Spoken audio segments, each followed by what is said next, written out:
আপনি কি জানেন কাবা ঘরের ভিতরে আসলে কি আছে? অনেকে এটা নিয়ে ভুল জানে। কেউ ভাবে ভিতরে নাকি স্বর্ণ আছে, কেউ ভাবে গোপন কোরআন আছে, কেউ ভাবে গোপন কোরআন লুকানো আছে। আসলে সত্যটা খুবই সহজ।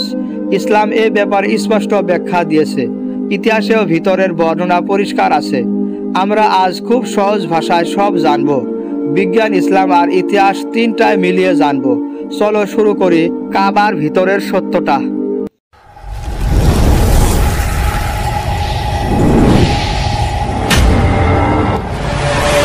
কাবার ভিতরটা পুরো ফাঁকা না, আবার বেশি জিনিসও নেই।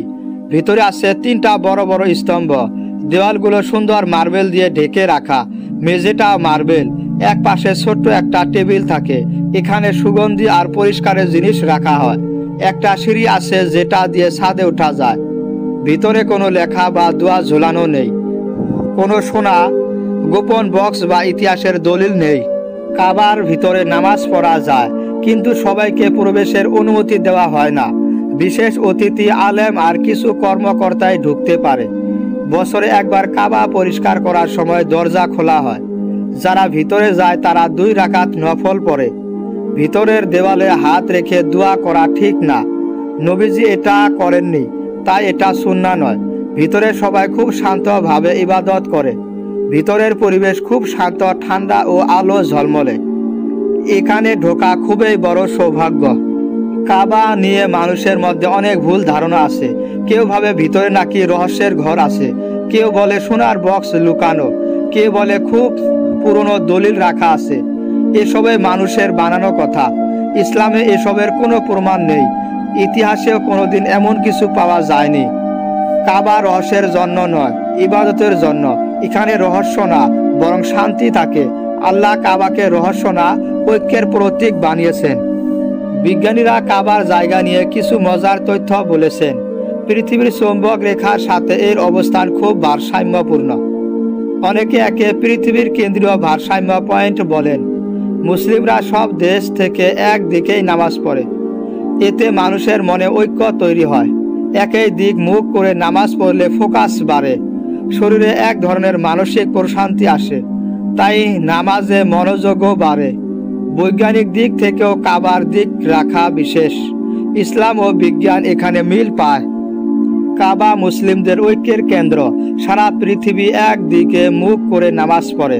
ইব্রাহিম আলাইসাল্লাম ও ইসমাইল আলাইসাল্লাম এটি তৈরি করেছিলেন। এটাই ছিল পৃথিবীর প্রথম ইবাদতের ঘর। এখানে বড় বড় নবীদের ইতিহাস জড়িয়ে আছে। এই ঘরের উপর আল্লাহর বিশেষ রহমত থাকে। এখানে দোয়া সহজে কবুল হয়। হজে লাখো মানুষ এখানে আসে। কাবা শুধু একটা ঘর নয়, ইমানের প্রতীক। তাই মুসলিমদের হৃদয়ের সঙ্গে এই ঘর জড়িয়ে আছে। প্রথমে ইব্রাহিম আলাইসাল্লাম কাবার ভিত্তি স্থাপন করেন, পরে বহুবার এটা সংস্কার করা হয়েছে। কুরাইশরা একবার পুরো কাবা পুনর্নির্মাণ করে, তখন হাজরে আসওয়াদ বসানো নিয়ে বিরোধ হয়। নবী সাল্লাল্লাহু আলাইহি সাল্লামের জ্ঞান দিয়ে সেই বিরোধ মিটিয়ে দেন। তারপরে কাবা আবারও কয়েকবার মেরামত হয়েছে। আজকের কাবা খুব শক্ত নির্মাণ, চারদিক মার্বেল আর গ্রানাইট দিয়ে ঘেরা। বাইরে কিসুয়া নামে কালো কাপড় থাকে।